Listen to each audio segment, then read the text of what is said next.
If your local pharmacy makes a mistake with your prescription, it doesn't have to tell you. Our 13 Investigates reporter Sierra Putman joins us now. And Sierra, I understand you started looking into this after a local family reached out. Turns out if your pharmacy gives you the wrong dosage or medication, you may never know. What we found is that our current system basically gives these pharmacies a prescription for secrecy. John Casolaro is your typical 3-year-old. He's happy and playful, in part because he takes penicillin twice a day.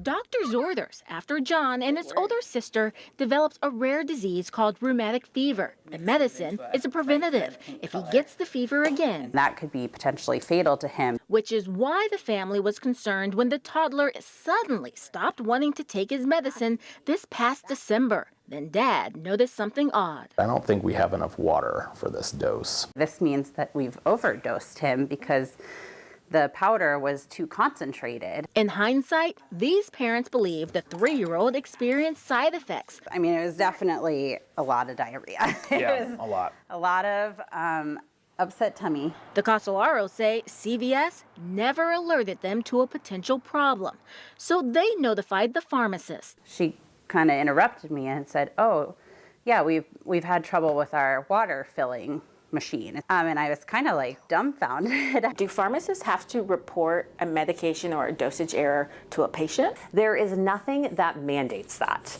in law. Veronica Vernon says notifying patients about a problem is a best practice. She teaches pharmacy practice at Butler University. Vernon says medication and dosage errors are quite serious. Is it a deadly error? It can definitely be a deadly error. A recent study estimated 7,000 to 9,000 deaths in the U.S. each year due to medication errors across the healthcare system. Mistakes that cost $40 billion annually and impact millions of patients. Most pharmacies have mandatory reporting internally, but that information doesn't get shared. 13 Investigates reached out to CVS about the Casolaros case. The company did not admit there was a mistake, but sent a statement saying, quote, out of an abundance of caution, the pharmacy redispensed penicillin.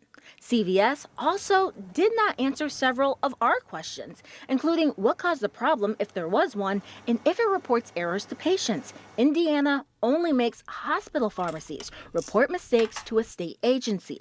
Just one state, California, requires community pharmacies like CVS to report every prescription error. Do you think other states should follow this California model with mandating reporting? Absolutely.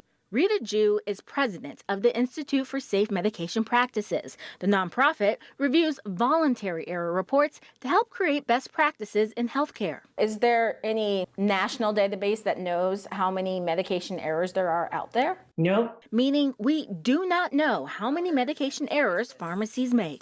It could be 2%, it could be 20%, it could be 80%. We don't really know. We know they're happening and we don't report them. We can never learn from them and we can never put systems in place to prevent them from happening. Jew supports mandated reporting so the industry can better track mistakes. She and Vernon both recommend policies that encourage error reporting. We look at the circumstances. If there is reckless behavior, we definitely want to hold people accountable. But if it is a human error, then we don't punish them. The goal is to build a culture that supports pharmacists and pharmacy workers, many of whom report they're overworked and understaffed. The Casolaros acknowledged those issues. They filed a complaint with the Attorney General's office to review what happened. I think it's a CVS issue, not this particular pharmacist.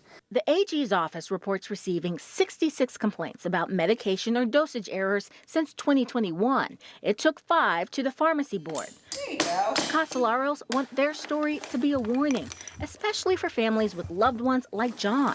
He has a brain disorder that limits his verbal skills. There is no way for him to tell us, like, hey, my stomach really hurts, or hey, this medicine really doesn't taste the same. Most of all, they want the right procedures in place. And if there is a mistake, Do you think they should have to report if they know? Yeah, I would think so, absolutely.